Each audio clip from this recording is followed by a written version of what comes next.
नमस्कार, मैं डॉक्टर रजनीश कुमार आप सभी का एक बार फिर से हार्दिक स्वागत करता हूं।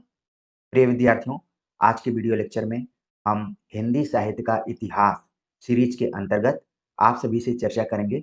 भक्ति काल के उदय का कारण क्या रहा है, जिसमें हम आचार्य रामचंद्र शुक्ल के इतिहास ग्रंथ के आधार पर सामाजिक, राजनीतिक, धार्मिक परिस्थितियों को देखेंगे और साथ में परीक्षाओं के दृष्टिकोण से आचार्य रामचंद्र शुक्ल के प्रमुख कथन जो प्रायः परीक्षाओं में पूछे जाते हैं उनके ऊपर भी चर्चा करेंगे। और सीरीज के अंतर्गत ये टॉपिक 17 आप सभी के सामने हम लेकर प्रस्तुत हो रहे हैं। प्रिय विद्यार्थियों, जो भी लेक्चर इस सीरीज के अंतर्गत आ रहे हैं वो सभी आगामी UP TGT PGT UGC net assistant professor CVT PG Hindi exam के दृष्टिकोण से बहुत महत्वपूर्ण है। बाकी अन्य राज्यों में होने वाली प्रवक्ता परीक्षाओं और सहायक प्रोफेसर परीक्षाओं के दृष्टिकोण से भी महत्वपूर्ण है। तो कई बार इंट्रोडक्शन में कहना पड़ता है, लेकिन धीरे धीरे इसका आभास आप सभी को होने लगेगा कि जो भी लेक्चर इस चैनल पर मौजूद हैं वो सभी आपके लिए ही हैं। तो हम चलते हैं, बात करते हैं कि भक्ति काल के उदय का कारण क्या रहा है। इसके पहले आप आदिकाल को जरूर अपने ध्यान में रखेंगे कि जब हम आदिकाल पढ़ रहे थे तो उस समय जितनी भी रचनाएं थी उनमें वीर रस की प्रधानता थी। लेकिन ऐसा अचानक क्या हुआ कि वीर रस से हम भक्ति रस के तरफ अपने को मोड़ ले गए और फिर एक कालखंड चला जिसका नाम भक्ति काल पड़ा। तो इसको लेकर हमें थोड़ा सा रिकैप में जाना पड़ेगा, यानी कि आचार्य रामचंद्र शुक्ल के इतिहास ग्रंथ के अंतिम पेज, जो भी आदिकाल का अंतिम पेज है उसको देखना पड़ेगा। वो लिखते हैं, मोटे हिसाब से वीर गाथा काल महाराज हम्मीर के समय तक ही समझना चाहिए। मान लीजिए ये कथन आ सकता है यहाँ पर कि किसका है, मोटे हिसाब से वीर गाथा काल महाराज हम्मीर के समय तक ही समझना चाहिए। कई बार ये सवाल पूछा जा चुका है कि आचार्य रामचंद्र शुक्ल ने वीर गाथा काल का समय कहाँ तक माना है। तो उसमें आपको ध्यान में रखना है हम्मीर, महाराज हम्मीर तक उन्होंने माना है और आगे जो घटनाएं घटती हैं उनको जोड़कर देखना है। लिखते हैं, उसके उपरांत मुसलमानों का साम्राज्य भारत में स्थिर हो गया और हिंदू राजाओं को न तो आपस में लड़ने का उतना उत्साह रहा न मुसलमानों से। यहाँ पर आप देख रहे हैं कि महाराज हम्मीर का जब समय खत्म होता है उसके बाद भारत में मुसलमानों का साम्राज्य स्थिर हो गया, यानी कि प्रयास पहले से चल रहे थे लेकिन जो स्थिरता थी वो हम्मीर के बाद यहाँ पर बताई जा रही है। और कहा गया कि जब मुस्लिम साम्राज्य स्थापित हुए या फिर स्थिर हो गए तो उसका परिणाम ये हुआ कि जो हिंदू राजा साम्राज्य विस्तार या फिर नारी पर अधिकार करने के दृष्टिकोण से युद्ध करते थे, जो लड़ाई भिड़ाई का समय था, अब वो बदल गया। हिंदू राजाओं को न तो आपस में लड़ने का उत्साह रहा न मुसलमानों से, न ये आपस में लड़ रहे थे और न ही मुसलमानों से लड़ रहे थे। कारण क्या था?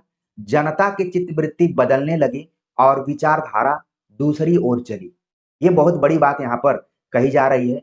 अगर आपको आचार्य शुक्ल का काल विभाग वाला पेज याद होगा या फिर लेक्चर याद होगा तो उसमें उन्होंने यही बात कही है, पहला ही वाक्य है कि जबकि प्रत्येक देश का साहित्य वहां की जनता की चित्तवृत्ति का प्रतिबिंबित दर्पण होता।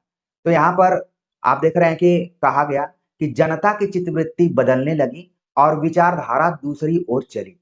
मुसलमानों के न जमने तक तो उन्हें हराकर अपने धर्म की रक्षा का वीर प्रयत्न होता रहा, पर मुसलमानों के जम जाने पर अपने धर्म के उस व्यापक और हृदयग्राह्य रूप के प्रचार की ओर ध्यान हुआ जो सारी जनता को आकर्षित रखे और धर्म से विचलित न होने दे।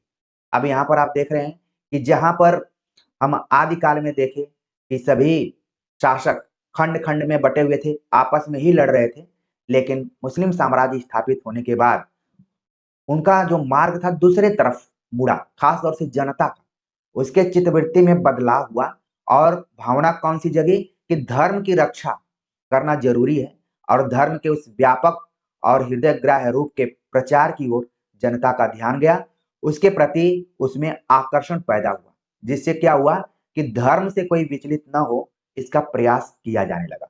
आगे क्या स्थितियां और होती हैं, लिखते हैं कि इस प्रकार स्थिति के साथ ही साथ भावों तथा विचारों में भी परिवर्तन हो गया।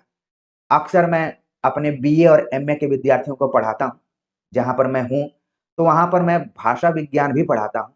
तो विद्यार्थियों से मैं पूछता हूँ कि भाषा की परिभाषा कौन बताएगा? अलग-अलग तरीके से विद्यार्थी उसकी परिभाषा बताते हैं, लेकिन मैं उसकी परिभाषा सबको समन्वित करते हुए बतलाता हूँ कि भावों और विचारों को आदान-प्रदान करने का माध्यम भाषा है। तो आप देख रहे हैं कि आदिकाल में के अंतिम समय में किस तरीके से भावों तथा विचारों में भी परिवर्तन हो गया। भावों का संबंध हमारे हृदय से है और विचारों का संबंध हमारे बुद्धि से है। प्रिय विद्यार्थियों, आप देखेंगे जो भी मनुष्य जाति है, उसका उसके अंदर इन्हीं दोनों का समन्वय है, हृदय और बुद्धि का। और देखेंगे आप, आचार्य रामचंद्र शुक्ल ने भी इन्हीं दोनों शब्दों पर काफी जोर दिया। हृदय और बुद्धि, चाहे आप चिंतामणि भाग 1 पढ़िए या फिर उनके निबंधों को पढ़िए, चाहे कामायनी पर उनकी जो आलोचना है उसको पढ़िए, वहां पर भी हृदय और बुद्धि के समन्वय को दिखाया गया है। कई जगहों पर हृदय जो है बुद्धि पर भारी पड़ता है और कई जगहों पर बुद्धि हृदय पर भारी पड़ता है। तो भावों और विचारों में भी बदलाव दिखाई पड़ रहा था, पर इससे यह न समझना चाहिए कि हम्मीर के पीछे किसी वीर काव्य की रचना ही नहीं हुई। यहाँ पर आगाह करना चाहते हैं कि ये नहीं समझना चाहिए कि वीर प्रधान रचनाएं कम हो गई, केवल भक्ति प्रधान रचनाएं ही लिखी जा रही थी, बल्कि आगे तक भी वीर प्रधान रचनाएं लिखी जा रही थी। और आपने पढ़ा भी होगा कि अंतिम हिंदू कवि के तौर पर भूषण का नाम आता है और वीर रस से युक्त कविताएं लिखने वाले भूषण जाने जाते हैं। आपने कभी न कभी पढ़ा होगा। तो कहने का मतलब ये है कि जो आदिकाल में मुख्य प्रवृत्ति थी वीर रस की, वो खत्म नहीं हुई बल्कि कमजोर हुई। खत्म होना और कमजोर होना दोनों में अंतर है। कमजोर अगर कोई चीज होती है तो वो धीरे धीरे सतत सतत खत्म होती है, अचानक नहीं खत्म होती। तो वीर काव्य की रचनाएं आगे भी हो रही थी। समय समय पर इस प्रकार के अनेक काव्य लिखे गए। हिंदी साहित्य के इतिहास की एक विशेषता यह भी रही कि एक विशिष्ट काल में किसी रूप की जो काव्य सरिता वेग से प्रवाहित हुई, वह यद्यपि आगे चलकर मंद गति से बहने लगी, पर 900 वर्षों के हिंदी साहित्य के इतिहास में हम उसे कभी सर्वथा सूखी हुई नहीं पाते। आप जानते हैं कि आचार्य रामचंद्र शुक्ल ने 900 वर्षों के इतिहास को आधार बनाते हुए हिंदी साहित्य का इतिहास लिखा है। और ये कथन आप ध्यान में रखिए, बहुत ही इंपॉर्टेंट है। कई बार परीक्षाओं में पूछा जा चुका है कि हिंदी साहित्य के इतिहास की एक विशेषता यह भी रही कि एक विशिष्ट काल में किसी रूप की जो काव्य सरिता मतलब काव्य धारा, अलग अलग किताबों का नाम आपने सुना होगा, हिंदी काव्य धारा। अब मैंने समझाते हुए आपको बोल दिया, लेकिन ये किसी की रचना है, आपके लिए होमवर्क है। हिंदी काव्य धारा, तो लिखते हैं कि जो काव्य सरिता वेग से प्रवाहित हुई, वह यद्यपि आगे चलकर मंद गति से बहने लगी, लेकिन 900 वर्षों के हिंदी साहित्य के इतिहास में हम उसे कभी सूखा हुआ नहीं मान सकते, वो निरंतर प्रवाहित थी। तो ये काव्य सरिता उस तरीके थी, वो सूखी हुई नहीं थी, बल्कि वर्तमान समय में भी आप देखेंगे कि वीर रस प्रधान कविताएं अलग अलग कवि लिख रहे हैं। अब उनको पढ़ने वाले पाठक भी अलग अलग तरीके के हैं। तो ये तो रहा रिकैप के तौर पर, क्योंकि हम भक्ति काल के उदय पर बात कर रहे हैं, लेकिन उसके पहले आपको समझना पड़ेगा कि भक्ति काल का उदय अचानक नहीं हुआ। उसके लिए आदिकाल में ही पृष्ठभूमि तैयार हो रही थी। ये चीज आपको ध्यान में रखिए। आप अपने जीवन में सफल होते हैं तो अचानक नहीं होते। उस सफलता की पृष्ठभूमि आप खुद तैयार करते हैं, बाद में उसका श्रेय और कोई लेने लगता है। तो बचा कर रखिए। आप अगर मेहनत करते हैं तो उसका श्रेय दूसरे को नहीं जाना चाहिए। हाँ, आपको लगता है कि फलां की वजह से मैं आज सफल हूँ, तो 2 शब्द उसके लिए काफ़ी हैं। हो हल्ला करने की कोई ज़रूरत नहीं है। तो प्रिय विद्यार्थियों, भक्ति काल के उदय को लेकर आपके मन में एक उत्साह ज़रूर पैदा हो रहा होगा कि इसकी पृष्ठभूमि आदिकाल में निर्मित होने लगी थी और भक्ति काल में कैसे उसका विकास हुआ, कारण सहित हम उसको देखेंगे। तो आचार्य रामचंद्र शुक्ल जब भक्ति काल की शुरुआत करते हैं, तो लिखते हैं पूर्व मध्य काल। भक्ति काल संवत 1375 से संवत 1700। बहुत सारे नए विद्यार्थी होंगे तो इसको वो नोट कर लेंगे ईस्वी में, क्योंकि इसमें आपको -57 घटाना होगा, तब आपको ईस्वी यहाँ पर प्राप्त होगी। तो 1318 से लेकर 1643 के बीच का जो समय रहा है उसको हम भक्ति काल कहते हैं। मोटे तौर पर मैं अपने विद्यार्थियों को 1400 से लेकर 1400 से लेकर 1700 के आसपास में याद करने के लिए कहता हूँ, या फिर 1650 भी आप नोट कर सकते हैं। लेकिन अगर आप प्रतियोगी परीक्षाओं की तैयारी कर रहे हैं तो कई बार आचार्य रामचंद्र शुक्ल के अनुसार ही ये सवाल पूछ लिया जाता है कि उनके अनुसार क्या रहा, क्योंकि वहां पर तो छांटना है विद्यार्थियों को, इसलिए आपको याद करना पड़ेगा। सामान्य प्रकरण प्रकरण 1 के अंतर्गत सामान्य परिचय देते हुए आचार्य रामचंद्र शुक्ल भक्ति काल के उदय की तरफ संकेत करते हैं। लिखते हैं, देश में मुसलमानों का राज्य प्रतिष्ठित हो जाने पर हिंदू जनता के हृदय में गौरव, गर्व और उत्साह के लिए वह अवकाश न रह गया।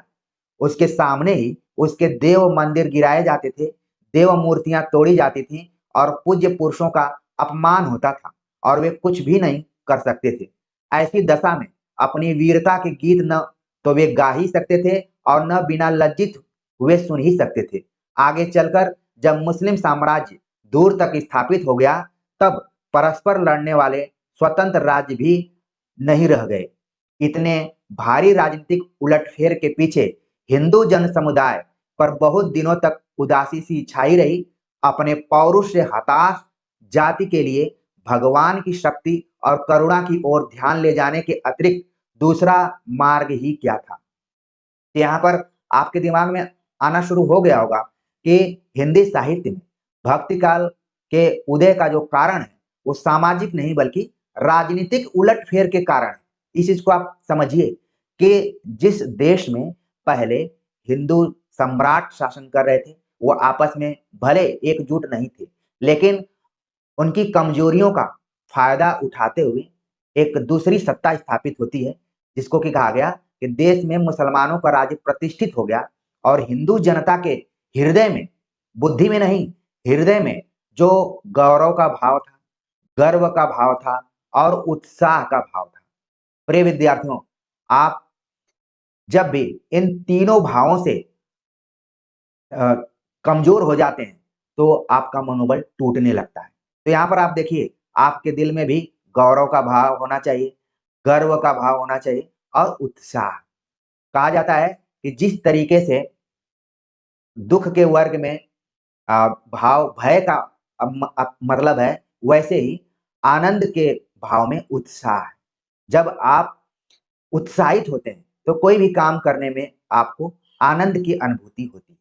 क्योंकि यहाँ पर सत्ता परिवर्तन हो रहा है और जो जनता है, हिंदू जनता, उसके हृदय में इन तीनों भावों का अवकाश न रह गया। अवकाश न रह गया मतलब जगह नहीं रही, मतलब ये तीनों भाव क्षीण हो गए, कमजोर होते गए। क्यों हो रहे थे? कारण उसका बताया जा रहा है कि हिंदू जनता के सामने ही देव मंदिर गिराए जा रहे थे, देव मूर्तियां तोड़ी जा रही थी और जो पूज्य पुरुष थे उनका अपमान किया जा रहा था। इस लेक्चर को सुनते हुए कई बार ऐसा लग रहा है कि इस तरीके की घटनाएं हम अखबारों में भी पढ़ते हुए पा जाते हैं। वर्तमान समय में भी इस तरह की घटनाएं घटती रहती हैं, जबकि हम लोग लोकतंत्र में। तो कहने का मतलब ये है कि वो दौर थोड़ा राजनीतिक रूप से अलग था। जो हिंदू जनता पहले गौरव से, गर्व से और उत्साह से भरी हुई थी, लेकिन अब वो क्या हो गई, वहां पर उसके सामने ही देव मंदिर तोड़े जा रहे थे, देव मूर्तियां तोड़ी जा रही थी और यही नहीं, जो पूज्य पुरुष हैं उनका भी अपमान होता था। ये चीज आपको ध्यान में रखना है। तो अब क्या किया जाए? और वे कुछ भी नहीं कर सकते थे, हिंदू जनता कुछ नहीं कर सकती थी क्योंकि राज्य दूसरे का स्थापित हो गया था। अब इस स्थिति में क्या होगा कि वीरता के गीत न तो वे गा ही सकते थे और न बिना लज्जित हुए सुन ही सकते थे। अब जो वीर रस से युक्त कविताएं लिखी जा रही थी, वो कविताएं अब लोगों को प्रासंगिक प्रतीत नहीं हो रही थी। ठीक है ना? ये चीज आप ध्यान में रखिए।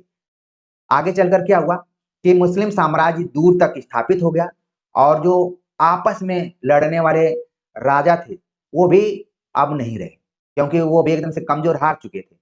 अब इतने भारी राजनीतिक उलटफेर के पीछे हिंदू जन समुदाय बहुत दिनों तक उदासी छाई रही।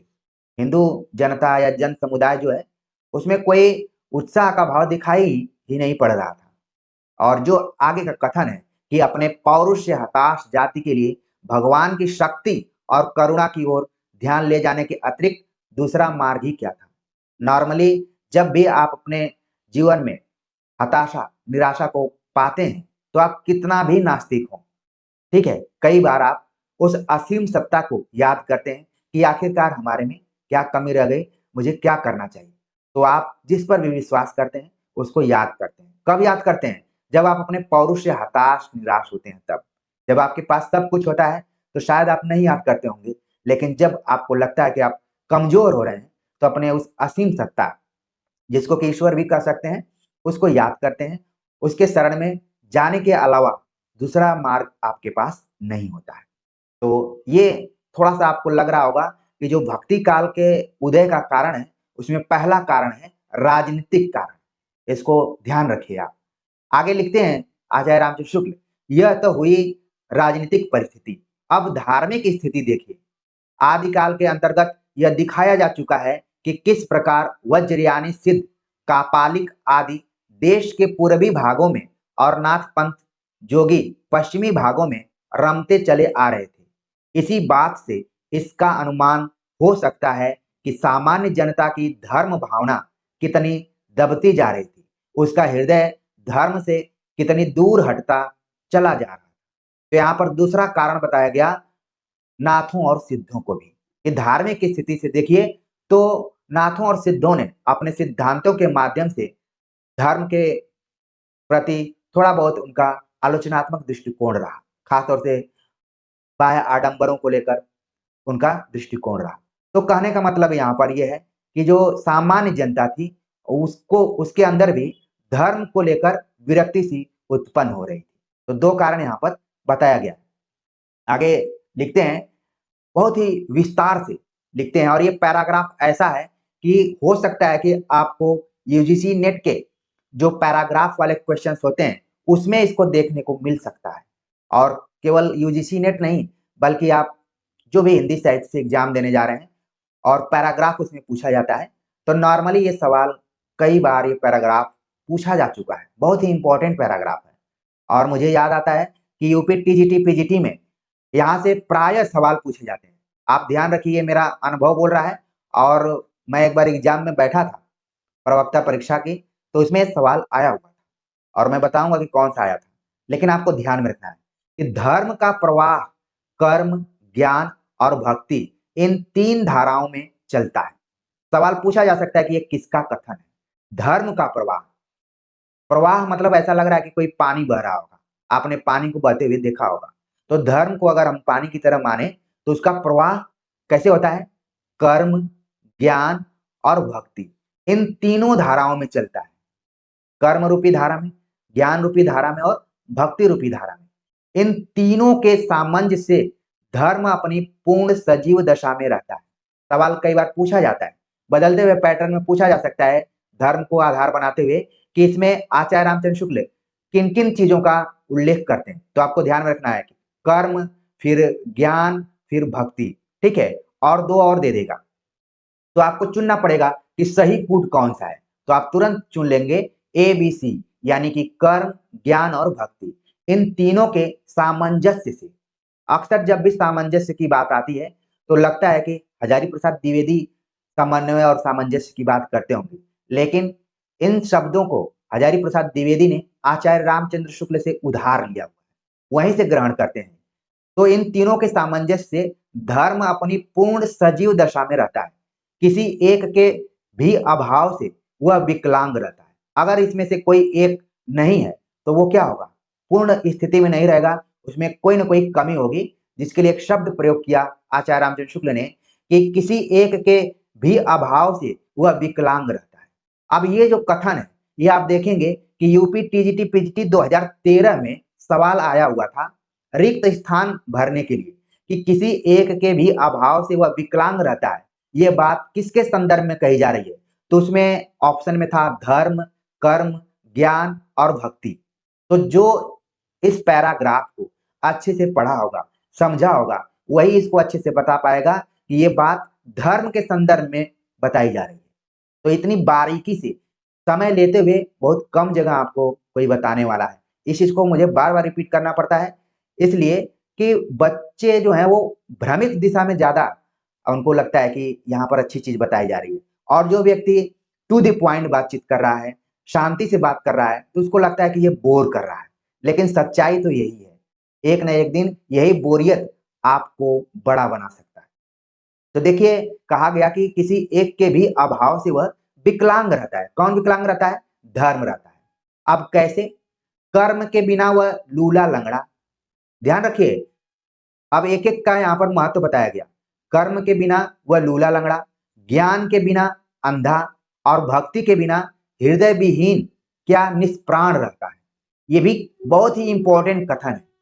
तीनों का यहाँ पर महत्व बतलाया गया कि कर्म के बिना धर्म जो है लूला लंगड़ा है, ज्ञान के बिना क्या है? अंधा है। ज्ञान मतलब दृष्टि, कर्म मतलब हाथ पैर चलाने वाला, मतलब कुछ काम करने वाला, और भक्ति का संबंध किससे है? हृदय से है या फिर प्राण से। तो इन तीनों को आप जोड़ कर देख लीजिए। आगे लिखते हैं, ज्ञान के अधिकारी तो सामान्य से बहुत अधिक समुन्नत और विकसित बुद्धि के कुछ थोड़े से विशिष्ट व्यक्ति ही होते हैं। कर्म और भक्ति ही सारे जन समुदाय की संपत्ति होती है। ये बहुत बड़ी बात आचार्य रामचंद्र शुक्ल कर रहे हैं, जो कि आज वर्तमान दौर में भी काफी प्रासंगिक है। कि अगर हम ज्ञान की बात करें तो कुछ प्रतिशत लोग ही हैं जो कि ज्ञान की बातें समझ पाए, लेकिन अगर हम कर्म की बात करें या फिर भक्ति की बात करें तो जितने भी जन समुदाय हैं वही उनकी संपत्ति है।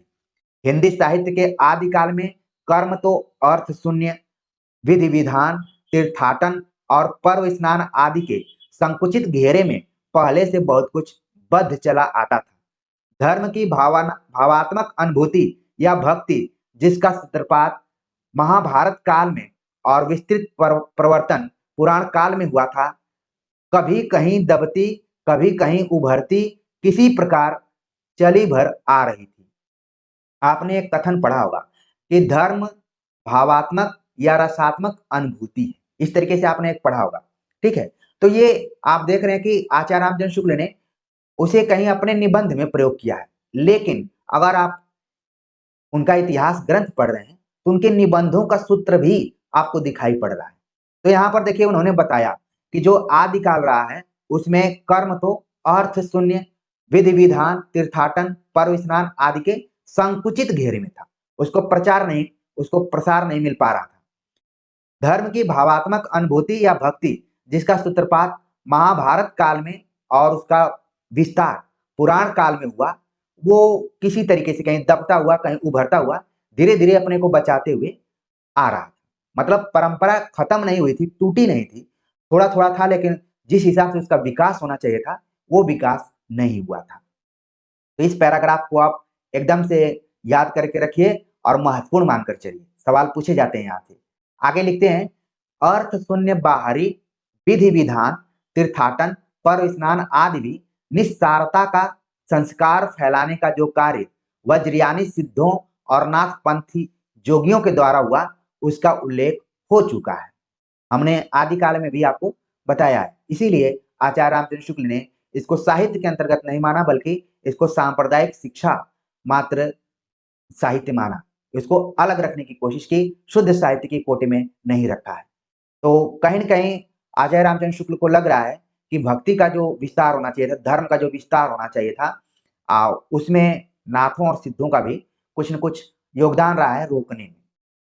आगे वो लिखते हैं, पर उनका उद्देश्य कर्म को उस तंग गड्ढे से निकालकर प्रकृत धर्म के खुले क्षेत्र में लाना न था, बल्कि एक बारगी किनारे धकेल देना था। जनता की दृष्टि को आत्म कल्याण और लोक कल्याण विधायक सच्चे कर्मों की ओर ले जाने के बदले उसे वे कर्म क्षेत्र से ही हटाने में लग गए थे। उनकी बानी तो वो यह रहस्य और सिद्धि लेकर उठी थी। अब मान लीजिए सवाल पूछा जा सकता है कि ये जो कथन है, उसकी बानी तो वो यह रहस्य और सिद्धि लेकर उठी थी, आचार्य रामचंद्र शुक्ल ने यह कथन किसके संदर्भ में कहा है? और ऑप्शन में अगर नाथ, सिद्ध, कबीर आदि का नाम रहेगा तो 95% विद्यार्थी कबीरदास को लगा देंगे। उनको लगेगा कि ये बात कहीं न कहीं कबीर से जुड़ी हुई होगी, लेकिन बात किसके बारे में कही जा रही है? नाथ सिद्धों के बारे में कही जा रही है। आगे लिखते हैं, अपनी रहस्यदर्शिता की धाक जमाने के लिए बाह्य जगत की बातें छोड़ घट के भीतर के कोठों की बातें बताया करते थे। भक्ति, प्रेम आदि हृदय के प्रकृत भावों का उनकी अंतः साधना में कोई स्थान न था, क्योंकि इनके द्वारा ईश्वर को प्राप्त करना तो सबके लिए सुलभ कहा जा सकता है। सामान्य अशिक्षित या अर्धशिक्षित जनता पर इनकी वाणियों का प्रभाव इसके अतिरिक्त और क्या हो सकता था कि वह सच्चे शुभ कर्मों के मार्ग से तथा भगवत भक्ति की स्वाभाविक हृदय पद्धति से हटकर अनेक प्रकार के मंत्र, तंत्र और उपचारों में उलझे और उसका विश्वास अलौकिक सिद्धों पर जा जमे। इसी दशा की ओर लक्ष्य करके गोस्वामी तुलसीदास ने कहा था, गोरख जगायो जोग, भगत भगायो लोग। तो यहाँ पर आप देख रहे हैं कि किस तरीके से भक्ति काल के उदय में उसकी जो पृष्ठभूमियां रही, काम कर रही थी, जिसमें कि एक तो राजनीतिक कारण रहा, दूसरा उस समय जो नाथों सिद्धों का तंत्र मंत्र उपचार का प्रचार प्रसार रहा, उसको लेकर फिर ये जो पंक्ति है आपको ध्यान में रखना है कि गोरखनाथ की नहीं है बल्कि किसकी है? तुलसीदास की। कई बार सवालों में पूछा जा चुका है, गोरख जगायो जोग, भगति भगायो लोग, किसका कथन है? ये तुलसीदास का कथन है, इसको आपको ध्यान में रखना है। आगे अगर हम बात करें तो शुक्ल जी लिखते हैं, सारांश यह है कि जिस समय मुसलमान भारत में आए उस समय सच्चे धर्म भाव का बहुत कुछ ह्रास हो गया था। प्रतिवर्तन के लिए बहुत कड़े धक्कों की आवश्यकता थी। कह रहे हैं कि जब मुसलमान भारत आए उसी समय जो सच्चा धर्म होता है, ये सच्चा शब्द धर्म के पहले विशेषण के तौर पर प्रयुक्त हुआ है। कबीरदास ने भी सच्चे गुरु की बात की है। आजकल गुरुओं की संख्या बहुत ज्यादा बढ़ गई है, लेकिन ये जो सच्चा है, आपने आलोचना पढ़ी होगी, वहां पर भी सच्ची समालोचना की बात की गई। यहाँ पर शुक्ल जी सच्चे धर्म भाव की बात कर रहे हैं कि जो सच्चा धर्म भाव है उसका ह्रास हो गया था, वो कमजोर हो गया था। प्रतिवर्तन के लिए एक बड़े धक्के की आवश्यकता थी। ऊपर जिस अवस्था का दिग्दर्शन हुआ है वह सामान्य जन समुदाय की थी। यानी आप देख रहे हैं कि भक्ति काल में सामान्य जन समुदाय की बात बार बार की जा रही है। शास्त्रज्ञ विद्वानों पर सिद्धों और जोगियों की वाणियों का कोई असर न था। वे इधर उधर पड़े अपना कार्य करते जा रहे थे। पंडितों के शास्त्रार्थ भी होते थे, दार्शनिक खंडन मंडन के ग्रंथ भी लिखे जाते थे। विशेष चर्चा वेदांत की थी। ब्रह्म सूत्रों पर, उपनिषदों पर, गीता पर भाष्यों की परंपरा विद्वत मंडली के भीतर चली चल रही थी, जिससे परंपरागत भक्ति मार्ग के सिद्धांत पक्ष का कई रूपों में नूतन विकास हुआ। यानी कि जब सिद्धों और योगियों ने अपने वाणियों का विस्तार किया तो उसका प्रभाव जो शास्त्रज्ञ विद्वान थे उस पर बहुत कम पड़ा था। वो समानांतर अपने कामों को कर रहे थे, शास्त्रार्थ लिख रहे थे, दार्शनिक खंडन मंडन कर रहे थे, बहुत सारे ग्रंथ लिख रहे थे, जिसमें सबसे ज्यादा अगर चर्चा किसी चीज की गई तो वो वेदांत आपको ध्यान में रखना है। इसीलिए आप देखेंगे भक्ति काल के जो भी प्रमुख गुरु रहे, जैसे रामानंद, वल्लभाचार्य, उनकी रचनाओं में आप देखेंगे कि ब्रह्म सूत्र, उपनिषद, गीता, भाष्य इत्यादि शब्द लगे हुए हैं। तो ये अचानक नहीं लगे हैं, बल्कि उनको लिखने के लिए उस तरीके की पृष्ठभूमि मिलती है जिसके कारण से वो लिखते हैं। तो वेदांत, ब्रह्म सूत्र, उपनिषद, गीता, भाष्यों की जो परंपरा रही, ये परंपरा भक्ति मार्ग के सिद्धांत पक्ष का नए तरीके से विकास किया है, जिसको कि हम भक्ति काल में आगे पढ़ेंगे। आगे आचार्य रामचंद्र शुक्ल लिखते हैं, कालदर्शी भक्त कवि जनता के हृदय को संभालने और लीन रखने के लिए दबी हुई भक्ति को जगाने लगे। जैसे ही अनुकूल माहौल आया, वैसे ही जो भक्त कवि थे वो जनता के हृदय में जो दबी हुई भक्ति भावना थी उसको बाहर निकालने की कोशिश की। अब दबी हुई भक्ति भावना क्या है? यानी कि जनता चाह रही थी कि पूजा पाठ करे, ईश्वर में भक्ति करे और जिस तरीके से अंतर साधना की शुद्धि होनी चाहिए वो सब करे, लेकिन अनुकूल माहौल नहीं मिल रहा था।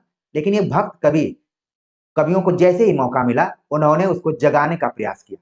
क्रमशः भक्ति का प्रवाह ऐसा विकसित और प्रबल होता गया कि उसकी लपेट में केवल हिंदू जनता ही नहीं, देश में बसने वाले सहृदय मुसलमानों में से भी न जाने कितने आ गए। ये बहुत बड़ी बात कही जा रही है। कि इसका प्रभाव केवल हिंदू जनता पर नहीं पड़ा, बल्कि जो सहृदय मुसलमान थे, जिनमें कट्टरता नहीं थी, वो भी भक्ति भावना में अपने को लीन करने लगे, वो भी उसके प्रभाव में आने लगे। प्रेम स्वरूप ईश्वर को सामने लाकर भक्त कवियों ने हिंदुओं और मुसलमानों दोनों को मनुष्य के सामान्य रूप में दिखाया और भेदभाव के दृश्यों को हटाकर पीछे कर दिया। जो भेदभाव था कि ये फला धर्म का है, ये फला धर्म का है, ये फला है, ये फला है, उस भेदभाव को हटाकर पीछे कर दिया गया और मनुष्य के सामान्य रूप को दिखाने का प्रयास किया गया। इंसान को इंसान मानने का प्रयास किया गया। हालांकि जब भी किसी चीज में कट्टरता आती है तो फिर वहां पर दिक्कतें शुरू हो जाती हैं। आपने समय समय पर इन चीजों को देखा होगा। आगे लिखते हैं, जो कि बड़ा ही इंपॉर्टेंट कथन है, परीक्षाओं में खूब पूछा जाता है। भक्ति का जो सोता दक्षिण की ओर से धीरे धीरे उत्तर भारत की ओर पहले से ही आ रहा था, उसे राजनीतिक परिवर्तन के कारण शून्य पड़ते हुए जनता के हृदय में फैलाने के लिए पूरा स्थान मिला। बहुत बड़ी बात कही जा रही है। ये किसका कथन है? आचार्य रामचंद्र शुक्ल का है। एक तरफ तो उन्होंने बाहरी आक्रमण, राजनीतिक कारण और नाथों सिद्धों को माना। फिर जैसे ही भक्ति के लिए अनुकूल समय आया, तो जो भक्ति जिसके बारे में हमने भक्ति काल का अध्ययन कैसे करें और अखिल भारतीय रूप का मैप दिखाया था और बताया था कि भक्ति द्राविड़ उपजे उत्तर लाए रामानंद। जो भक्ति दक्षिण में पनप रही थी, और उसको क्या हुआ, धीरे धीरे एक फैलने का पूरा स्थान मिला और वो विस्तृत हो गई, जिसमें कि आप तमाम कवियों को पढ़ते हैं, तमाम आचार्यों को पढ़ते हैं। तो ये कथन आप बिल्कुल ध्यान में रखिए, कई बार परीक्षाओं में पूछा जा चुका है और लगता है कि ये हजारी प्रसाद द्विवेदी इस चीज को लिख रहे होंगे, लेकिन ऐसा नहीं है, रामचंद्र शुक्ल ने ही लिखा। तो देखिए, जहां पर हजारी प्रसाद द्विवेदी आचार्य रामचंद्र शुक्ल के बाहरी आक्रमण का खंडन करते हुए लिखते हैं कि अगर आक्रमण नहीं भी होता तो 16 आने वैसा की वैसा ही रहता, और उन्होंने भक्ति का स्वाभाविक विकास माना है, वो भी दक्षिण से। तो ऐसा नहीं है कि आचार्य रामचंद्र शुक्ल ने इस बात को एकदम से खारिज कर दिया है। उन्होंने भी कहा कि भक्ति का जो सोता, सोता मतलब प्रवाह, दक्षिण की ओर से धीरे धीरे उत्तर भारत की ओर पहले से ही आ रहा था, उसे राजनीतिक परिवर्तन के कारण शून्य पड़ते हुए जनता के हृदय में फैलने के लिए पूरा स्थान मिला। ये कथन आप बिल्कुल समझ गए होंगे और तुलनात्मक तरीके से आप समझ गए होंगे हजारी प्रसाद द्विवेदी का क्या मानना है और रामचंद्र शुक्ल का क्या। तो आगे आप देखेंगे कि आचार्य शुक्ल ने कई आलोचकों को भी पैदा किया है। उन्होंने कुछ कुछ ऐसी बातें अपने ग्रंथों में छोड़ दी हैं जिसकी लोग व्याख्या करके कई आलोचनात्मक किताबें भी लिख दी हैं। हालांकि अब उस तरीके के कम विद्वान आपको दिखाई पड़ते हैं, लेकिन आप चीजों को समझिए कि शुक्ल ने दोनों कारणों को माना है भक्ति काल के उदय का। आगे वो लिखते हैं कि रामानुजाचार्य, जिनका समय संवत 1073 ने शास्त्रीय पद्धति से जिस सगुण भक्ति का निरूपण किया था, उसकी ओर जनता आकर्षित होती चली आ रही थी। तो यहाँ पर जब भक्ति का जो प्रचार प्रसार की बात है, उसमें रामानुजाचार्य का सबसे पहले नाम आचार्य रामचंद्र शुक्ल ने लिया है और उन्होंने कहा कि उन्होंने जिस शास्त्रीय पद्धति से सगुण भक्ति, निर्गुण भक्ति की बात नहीं यहाँ पर हो रही है, सगुण भक्ति का निरूपण किया, उसका एक फॉर्मेट तैयार किया, उसकी ओर जो हिंदू जनता थी या फिर जो भारतीय जनता थी, वो आकर्षित होती चली आ रही थी, उसके तरफ वो खिंची हुई आ रही थी। तो आगे भक्ति का कैसे प्रचार प्रसार हुआ, रामानुजाचार्य के साथ और भी बहुत सारे आचार्य थे भारत के अलग अलग क्षेत्रों में, उनका क्या रोल रहा है, आगे के वीडियो लेक्चर में हम चर्चा करेंगे। उम्मीद है कि इस वीडियो लेक्चर में आप लोगों का ये कॉन्सेप्ट क्लियर हो गया होगा कि भक्ति काल का उदय कैसे हुआ था, क्या राजनीतिक पृष्ठभूमि रही, क्या धार्मिक पृष्ठभूमि रही, और दक्षिण से कैसे उत्तर में फैली, और आचार्य रामचंद्र शुक्ल के कौन कौन से महत्वपूर्ण कथन रहे। तो आप सभी के कमेंट्स का मुझे इंतजार रहेगा और मेरी कोशिश रहती है कि कॉन्सेप्ट क्लियर हो, और एक बार चीजें क्लियर हो जाएंगी तो आप हजारों प्रैक्टिस सेट कर लेंगे, हजारों परीक्षाएं दे देंगे। हजारों परीक्षाएं देने के लिए मैं बिल्कुल नहीं कहूंगा, आप जो जिस भी परीक्षा की तैयारी कर रहे हैं, आपका मनचाहा जो भी एग्जाम है उसको दीजिए और अपने मंजिल को पाइए। तो मिलते हैं एक नए टॉपिक के साथ, तब तक के लिए नमस्कार।